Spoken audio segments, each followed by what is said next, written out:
네, 안녕하십니까. 네네. 예, 국내 뭐 이야기를 하다 보니까 요즘에 트럼프 또는 트럼프, 트럼프. 예. 예. 트럼프라고 이야기한 것이 홍준표 시장이었나요? 아, 모르겠습니다. 예. 홍준표 시장이 트럼프라고 않고 뭐 트럼프 그랬거든요. 발음이 좀 그쪽이 예. 안 되는 모양이네요. 예. 트럼프 이야기를 하다 보면 예. 이제 핵심으로 있는 게 우크라이나 이야기. 우크라이나죠. 예. 그다음에 가상화폐 이야기, 예, 석유 예, 천연가스 이야기, 금 가격 이야기 뭐 예. 여러 가지가 있는데 네. 우크라이나부터 이야기를 좀 하고 네. 우크라이나 우리가 이야기하는 것은 다른 게 아니라 우크라이나를 보고서 우리나라는 트럼프 시대에는 어떤 국방 안보 태세를 갖춰야 되는가 뭐 그 이야기를 하고 싶어서 하는 겁니다. 예. 네네. 우리는 일단은 뭐 우크라이나는 네. 젤렌스키가 가가지고 지금 파행을 했지 않습니까? 네네. 저도 이제 그걸 봤습니다. 네. 보면서 뭐 여러 가지 의견이 있을 수 있겠지만 저는 이렇게 생각을 했어요. 젤렌스키가 똥볼을 쳤다. 예. 왜냐하면 본인이 전쟁을 지금 지속하고자 하는 욕망이 있는 거잖아요. 그런데 이제 젤렌스키 이야기를 하다 보면 그 이야기가 나오더라고요. 예. 젤렌스키는 지금 이제 전쟁 상황인데 임기가 사실 다 끝난 대통령이에요. 그렇죠. 맞습니다. 그러니까 사실은 전쟁 초반에 벌써 젤렌스키 임기가 끝났어요. 그렇죠. 근데 선거를 안 하잖아요. 안 하죠. 예. 그래가지고 뭐 젤렌스키가 독재자다라고 하는 이야기가 유럽에서는 엄청 많이 나오는 이야기인데. 그런데 사실은 바이든 때문에 지금까지 그 대통령을 유지하면서 예. 마치 그 우크라이나 영웅처럼 좀 하고 있지만 실제로 뭐 우크라이나 여론조사 해보니까 4% 나왔다고 하는 여론조사도 있습니다. 그러니까 젤렌스키가 계속 굉장히 이미지화된 거고 굉장히 그 독재의 길을 갖고 있는 거고 저는 실익 없는 전쟁을 한 것부터가 잘못됐다고 생각을 하는데 그분이 이제 우리가 이제 솔직히 말해서 뭐 사기 중국의 고전 같은 걸 읽어봐도 인간관계의 이야기잖아요. 그래서 자기는 지금 굉장히 그 몰려 있는 상황이고 국민을 생각한다면 그렇게 행동을 하면 안 됐을 것 같은데 굉장히 무리한 이야기를 툭툭 던져버렸단 말이죠. 그것도 트럼프 앞에서. 그런데 의외로 부통령이 더 연락을 받아가지고 하는데 그러니까 바로 이제 중단시켜버리고 그런 거 하지 않습니까? 예.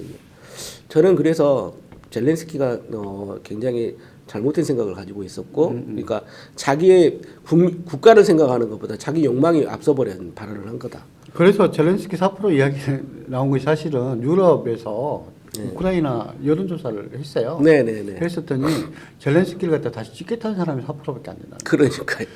그러니까 96%는 젤렌스키를 반대한다. 예. 국민들이 반대하는데 어떻게 보면 철권 통치를 갖다 하고 있는 것이다. 네. 선거도 하지도 않고.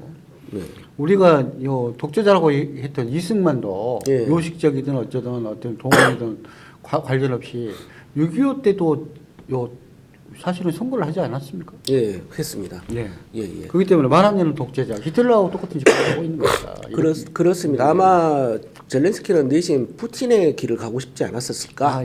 그런 생각도 해보죠. 전쟁이 어떻게든 마무리되면 이런 거 보면은 윤석열이도 아마 그 길을 젤렌스키 길을 가고 싶었다라고 하는. 그래서 친이 쿠데타를 했겠죠. 네네. 예. 그런데 그러면은 국가 안보가 망가지는 거 아니겠습니까? 국가 안보하고는 상관없는 거죠. 예. 그렇다면 트럼프 시대에 대한민국이 가야 되는 국가 안보 방식은 뭐냐? 그 이제 뭐 저희 짧은 생각입니다. 저희 짧은 생각으로는 이렇게 생각합니다. 일단은 제가 트럼프는 일단은 뭐 뻔합니다. 우리가 일기에서 트럼프 일기 행정부에서 트럼프의 표를 사실은 많이 봤어요. 그리고 그 패가 이제 바꿔질지는 모르겠습니다만 지금도 압박하는 게 똑같은 거죠. 일단은 강공 드라이브로 압박을 합니다. 그 뒤에서 자기가 얻어낼 거, 못 얻어낼 거, 분리를 해서 얻어낼 거 있었으면 악수를 합니다. 이렇게 대화를 통해서. 근데 이제 이 특징 보면 트럼프의 특징 보면 러시아하고도 이렇게 협력하겠다라고 하는 것이 있고 그다음에 그렇죠. 일기 때는 이제 북한이라든 이런 데에도 적대시 않고 그냥 친구라고 이야기를 해버렸어요. 제일 처음에는 사실은 근데 생각해 보면 그 김정은하고 네. 트럼프하고 서로 간에 똥돼지네 뭐 배부른 돼지네 악마 새끼네 하면서 서로 간에 설전 엄청 했거든요. 네. 내일 모레 전쟁할 것처럼 했다가 갑자기 그랬거든요. 네. 이게 트럼프의 방식이잖아요. 네, 네. 저는 이제 트럼프가 무조건 우리나라 방위 산업에도 방위 네. 비도 네. 돈을 내놔라. 네. 지금 뻔한 거 아니겠습니까? 네. 지금 우리가 이렇게 도와주고 있는데 하면서 하는 말은 한반도는 세계 10위의 경제 대국이고 돈도 엄청 많은 나라인데 독일도 뭐 그런 이야기. 예. 일본도. 미국에다가 돈을 안 쓴다. 네. 우리가 왜 한반도를 우리 돈으로 지켜야 되느냐 지켜줘야 이런 말이 되느냐. 하나 나오죠. 나오다가 이제 그러면 이쪽 근데 우리나라는 지금 전쟁 상태는 아니니까 네. 원래 이제 대응을 잘하면 되거든요. 네. 우리도 방위비 얼마를 내주고 있고 이렇다 하는 것을 방위를 할 건데 그러면서 이제 선에서 어느 정도 접점이 찾아지면 그때부터는 이제 트럼프가 이제 자기의 카드를 직접 들이밀겠죠. 네. 트럼프의 북한에 대한 카드는 특징적으로 보면 일기 때도 그렇고 지금도 마찬가지고 북한 핵에 대해서 현재 있는 거에 대해서 용인하는 식으로 이야기를 하고 대신 한국에서도 뭐 핵무장 니들 하려면 해라라는 식이에요. 예. 그래서 이걸 갖다가 도대체 이런 국면에서는 어떻게 풀어야 되는지. 유럽에서는 지금 자체 국방 안보 이거 만들지 않으면 미국 믿고 있으면 안 된다라고 하는 지금 회의론이 엄청 강하거든요. 예. 저는 이제 핵은 반대를 하는 사람 네. 중에 한 사람인데 네. 핵은 대한민국의 핵을 가진다는 것은 좀 이제 좀 도미노 현상도 일어날 수 있겠다라는 생각은 개인적으로 가져봅니다. 네. 그런데 북한은 이미 핵을 갖고 있는 걸로 이미 네. 파악했고 트럼프도 인정을 해버렸지 않습니까? 그러면 이제 트럼프가 북한을 이렇게 주요시하고 가까이 하는 것은 북한이 지금 저개발 국가지 않습니까? 예. 저개발 국가는 뭐냐면 개발 가능성이 높다는 거거든요. 뭐 그런 이야기까지 했어요. 트럼프는 무슨 이야기까지 했냐면 원산을 갖다가 제2의 캘리포니아로 만들겠다라고 하는 이야기까지 하는 사람들이니까. 그렇죠. 네. 그러니까 저는 그게 트럼프가 원래 이제 상인의 마인드가 상당히 강하기 때문에 또 부동산 개발업자고 네. 부동산에 관심이 많은 모입니다. 네. 북한의 부동산에 대해서도 관심이 많을 거고 네. 왜냐하면 그 옆에는 이 양옆 국가를 두고 한 민족이 같은 문화권에 있는 두 국가가 하나는 너무나 부유하고 하나는 너무나 가난하게 살고 있는 거죠. 그러면은 여기 북한은 개발 호재가 상당히 많다고 생각을 하는 거죠. 이게 통일을 떠나서 통일 안 해도 상관없다는 거죠. 트럼프 입장에서는 미국이 거기에다가 들어가면서 바로 옆에서 자재들이라든가 그 모든 기술력을 바로 옆에서 갖고 올 수 있잖아요. 미국으로서는 충분한 카드가 있다. 그리고 그 부를 미국이 먼저 차지할 수도 있는 거죠. 남한한테 안 주고 남한한테는 그냥 하청을 맡기고. 그러니까 지금 가자지구 할 때도 거기를 미국이 사실 지배하면서 그렇습니다. 거기를 갖다가 또 이제 미국령으로 만들고 싶다 그랬죠. 이제 북한은 미국령까지는 아니더라도 네네네. 이제 그렇게 김정은한테 딜을 하면서 야 너희들 3·8선 그냥 유지해. 경제적 부는 주겠다. 그렇죠. 미국하고 상관없는 거야. 그것은 이렇게 이제 갈 가능성이 높지 않을까. 그러니까 이제 미국 중심의 또는 이제 개발 중심의 또 미국 확장을 위한 네. 근거로 이용을 할 거다. 그러면 국방 같은 경우는 각각 국가별로 그렇습니다. 알아서 해라.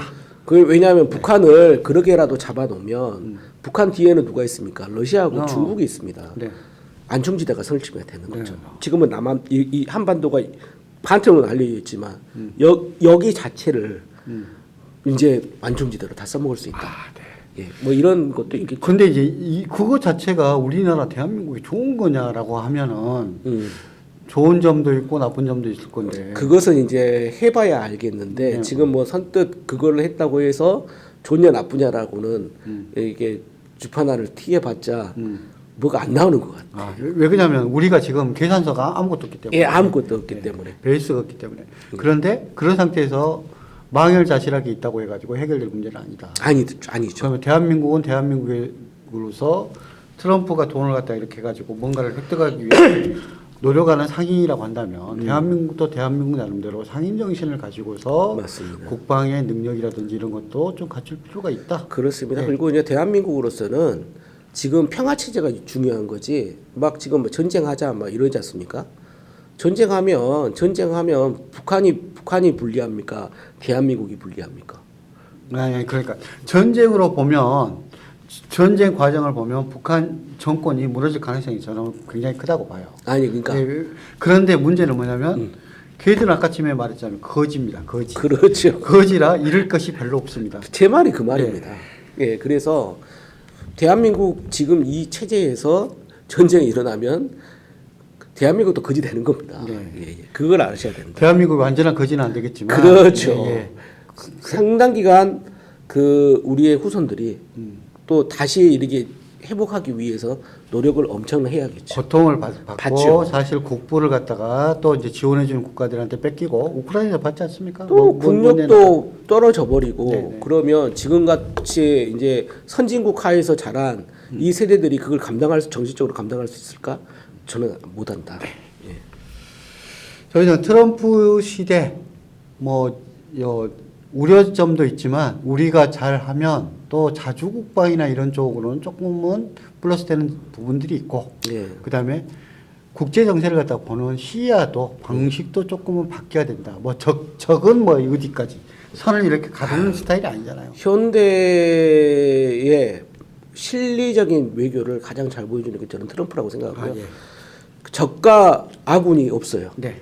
어제의 적이 아군이 될 수 있고 아군이 적도 될 수 있는 이익만 되면은 이익만 되면 돼요. 예. 알겠습니다. 트럼프 등을 쳐먹는 정치인이 나와야 된다. 예, 예, 예.